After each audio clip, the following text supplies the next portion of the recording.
I know you didn't mark your calendars during the off season, so let's go ahead and do that this week because this is surprisingly an interesting matchup in Happy Valley with Penn State opening Big Ten play against a team that's already notched a Big Ten win and a couple substantial wins. Illinois visiting Penn State. We got Marty Leap on the line from Penn State Rivals. Marty, what's going on today?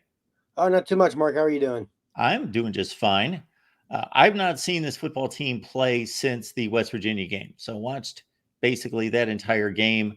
I've not seen the blowout against Kent State or the scare against Bowling Green. I stayed up on it and certainly kind of got interested once there was a 4-point deficit fairly late in the game. But your thoughts about where Penn State stands right now versus what you had expected at the start? Yeah, I think overall you've got to feel pretty optimistic about things. I mean, you went down to Morgantown, and is West Virginia a great team? No, but that's a team that's probably going to win, 8, maybe 9 games in the Big 12 and legitimately contend in that conference. And you handled them pretty easily. I mean, you watched the whole game, so I'm sure you know that final score wasn't indicative of the game. It definitely was not as close as the 34-12 final. And then Bowling Green, I mean, you struggled some, but Bowling Green just went into Kyle Field, nearly beat Texas A&M this past weekend. So I think people need to realize that Bowling Green team, yeah, they're in the MAC, but there's some good players. That's a great coaching staff. They're very veteran. That's a team that could very well win the MAC and again be an 8 or 9 win team. And then Kent State's just it's. I honestly feel bad for those kids. I mean, they announced today their starting quarterback and their backup quarterback both suffered season-ending injuries in that game. Like it makes you wonder sometimes of some of these smaller FBS schools and FCS schools playing these games and the player safety aspect of it. And it was on full display, but yeah, I think you've got to feel good. I mean, the defense had some lumps in the first half against Bowling Green. Tom Allen adjusted at halftime, and they dominated the second half. Only gave up, I think, like 60 yards in the second half of that game, 40 of which came on the last drive in garbage time. So when the starting defense was out there, they have 20 yards in the second half. And offensively, they've been explosive. And it's what we talked about all offseason is finding that explosiveness, especially in the passing game. And I think what's most optimistic is you've seen good things from multiple receivers. Trey Wallace legitimately looks like a number one. Amari Evans has been a deep threat. I think he's averaging something like 27 yards a catch. He's had at least one catch of 30 yards in all 3 games. Julian Fleming has contributed substantially to the downfield blocking and also had I believe it was a 29 and a 20-yard catch against Kent State. So he's starting to chip into the passing game. And Liam Clifford was slowed to start, but now that he's healthy, had his first career touchdown, I think like 65 or 70 yards against Kent State. So I think if you're Penn State, you got to feel good because your defense, you expected good things. You've seen good things. Now the injuries on the defense, which we'll get into, probably have you a little uneasy going into conference play, but this offense looks really, really good. And I think that's where a lot of the optimism lies. And Drew Allar, as we talked about all offseason, he needed to take a step. It's been 3 games. I understand it hasn't been the best competition in the world, but he looks like a guy who has taken a step. So you mentioned the injuries on defense. We might as well go there. Line everybody up in regards to what you expect their status to be for Saturday. Well, the biggest one is KJ Winston, their safety, preseason first team All Big Ten, had some All-American buzz, had some first-round pick buzz. No one's really clear when this injury happened. It was very clear from the start against Bowling Green. He wasn't 100%. Only played, I think, like 10 snaps. Didn't play the rest of the game. James Franklin then announced last week prior to the Kent State game he will be out for a significant amount of time. That's a big blow. Other than Abdul Carter, KJ Winston is probably the best player on that defense. So that is a big blow. And safety is a position where they're not very deep. So it puts a lot of emphasis on true freshman DeJon Lane, who I know the staff is very high on. But you never want to overwhelm with true freshmen, especially in the secondary. So that's one to watch. And linebacker is another one to watch. They weren't super deep at linebacker coming into the year either. And Dom DeLuca left the game early against Kent State, had his helmet taken away, usually a sign of a concussion. He didn't come back. Tony Rojas hasn't been quite 100% the last 2 weeks. Now, Kobe King, starting middle linebacker, seemed to get dinged some against Kent State.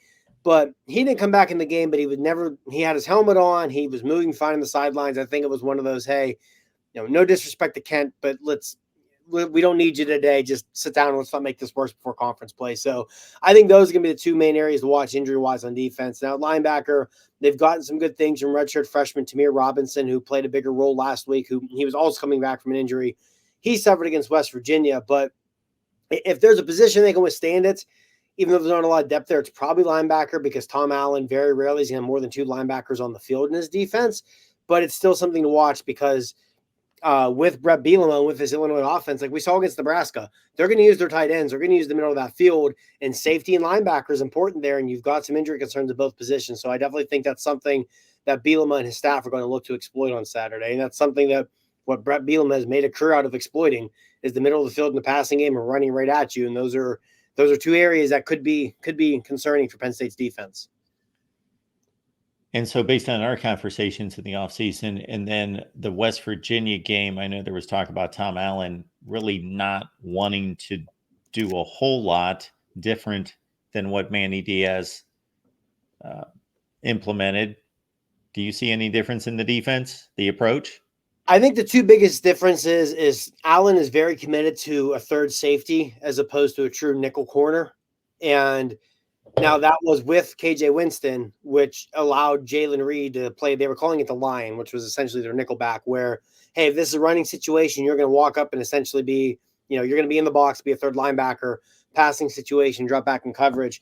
So when Winston first got hurt, you saw more of a nickel look with Cam Miller in there. They eventually swapped it back to Lane at safety and Reed back at the Lion. So that's been one. And they haven't been as aggressive with the blitzing, but I mean, I know that was a Manny Diaz calling card. Anyone knows Manny knows he's going to be aggressive. He's going to come after you.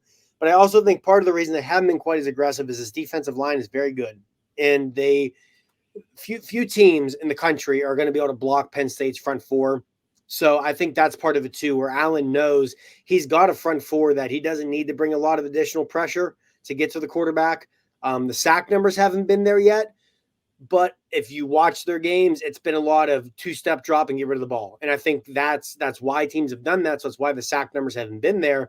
But if you're not giving quarterbacks time to drop back because they know they're not going to have that time, that takes away the deep threat from the opposing offense anyway. So you can, you can really impact the passing game even without big sack numbers because we've seen it where a team that's 2 drop step, get rid of the ball. So you don't have time to throw downfield anyway. So those have been the 2 biggest differences. Other than that, there really hasn't been a lot of difference. I mean, Allen loves to run man coverage too, and we've seen that. And I think, I'm sure Tom Allen would never say this, but I think he's very excited to be able to run his man stuff he wants to run with the cornerbacks he has now as opposed to some of the corners he's had over the years at Indiana. Because no knock on those kids, Tom Allen defenses, Indiana always played hard, were always coached great, but obviously the talent level is much different. So all in all, it hasn't changed much. It's still that 4-2-5 base, but like I said, there's not as much blitzing, and that third defensive back is usually a safety instead of a corner. Marty Leap dropping by to talk Penn State football. They've got a date against Illinois in Happy Valley to open up Big Ten play. You can catch Marty's work at Penn State Rivals. Please give us a like here at the Voice of College Football and subscribe. So you mentioned the Illinois game against Nebraska. Them just winning against Kansas, they were roughly a touchdown underdog. And then this Illinois or the Nebraska game going on the road as a 10-point underdog. They win that game. Even the 2 games against the lesser opponents, Illinois, they're playing competitive games typically against MAC opponents in many of their seasons. I remember an FAU game a couple of years ago that was a 6-point win. That was close. They needed a 4th down and 17 to beat Toledo last year, and so for them to stomp down lesser foes by anywhere from 25 to 45 points is even impressive. So they've just had a near perfect start to the season from that standpoint. What did you see when you watched Illinois against Nebraska? Yeah, I didn't catch much of the first half, just tied up with my own son's varsity game that night on a Friday night. But watching the second half after we got home, it's that offense has got some guys. I mean, Luke Altmaier, I've always liked Luke Altmaier. I've always thought he was a good quarterback, but he looks like a guy who really is kind of settled in this year in that system. I mean, I think Barry Lundy's also a tremendous offensive coordinator, but Altmaier looks very comfortable, not afraid to use his legs, very confident. And like I said, he's got some weapons. I forget the tight end's name off the top of my head, but he really impressed me against Nebraska. He's definitely a guy I think they're going to try and use to exploit Penn State on Saturday. And in those receivers, Zachary Franklin, I think everybody probably remembers what Zachary Franklin did at UTSA a few years ago. And I know I was one of many who were surprised things didn't work out for him more at Ole Miss. But and I know he got banged up in the second half of that game. So that's probably something to monitor is Zachary Franklin's health this week as well. But between him and Pat Bryant, that's a really good receiver duo. And I think it's really going to test AJ Harris and Jalen Kimber and Cam Miller, these Penn State cornerbacks this weekend. And I think with Illinois, the one thing that just from what I've seen of the half I watched against Nebraska is, as opposed to some past years of Brett Bielema offenses, it's not just 100%, hey, we're going to run the ball and we're running at you. If you stop it, great. Because they can still run the ball well, but they've got some serious weapons in the passing game. They've got themselves a good quarterback. I think that's a dangerous offense. I think that's an offense that's going to give a lot of teams fits this year in the Big Ten. And, obviously the Kansas win doesn't look as impressive now as it did at the time. But that Nebraska win I thought was extremely impressive because you can say what you want about Nebraska. Yeah, nobody has struggled more in one possession games in Nebraska the last however many years now. But that place was jacked up, man. That crowd was lit up. Nebraska was rolling coming into this game, and they went in there and rallied from a fourth quarter deficit to pull it off. So I think this Illinois offense, from what I've seen, like I said, they're explosive. They've got some really good weapons on the outside, some good running backs, a good tight end, and most importantly, they've got a good quarterback. If you don't have a good quarterback, it doesn't really matter what else you've got on offense. And I think Altmaier is a very good quarterback. Honestly, Altmaier, probably, I would say, a top 5 quarterback Penn State's going to face this year. So I definitely think that their offense is going to present a test to Tom Allen on Saturday. I think we're talking about the tight end Cole Rusk. He played at Eastern Michigan last year. He had about a 500-yard season last year. So this is a game that Penn State fans, and this happens with the upper echelon teams where the fans look at about 3 games a year and say, okay, that one, maybe that one, but that one coming up on Saturday wasn't one that they necessarily expected. And I know that Vegas still really loves Penn State by about 17 points, but we've already seen, I counted in the first 2 weeks of the season, we had 17 double-digit underdogs win games all of last season in the Power 5. Through the first 2 weeks of the season, I didn't count the last 2 weeks. We had 8 in the first 2 weeks of the season. So this kind of stuff is happening. Yeah, 17.5 is a big number. And I think you mentioned the rise in upsets. I think that's one of the positives of the transfer portal in the NIL era is it's allowing some of these teams who typically wouldn't be able to bring guys in or might have their roster picked over. It's helping them with roster retention. It's helping them, if you're a school, hey, we got 1 or 2 really good kids in state who typically we wouldn't keep here. We can keep here now. And I think that's one of the big positives of it. And that's part of why you're seeing the playing field level out to some extent outside of, that really upper tier, upper echelon of the sport. I think Penn State, we'll get into this, I'm sure. I think Penn State will win, but I 17.5, man, that's a big number. I definitely think I would feel comfortable saying the Illini are going to cover that. And, like I said, part of it is I think Illinois is a really good team. Don't get me wrong. I'm not going to be surprised. You look up at the end of the yeyear, and Illinois is one of those teams, 8-4, 9-3, floating around in that 20 to 25 range in the rankings. It's still like, you mentioned the way fans viewed this coming into the year.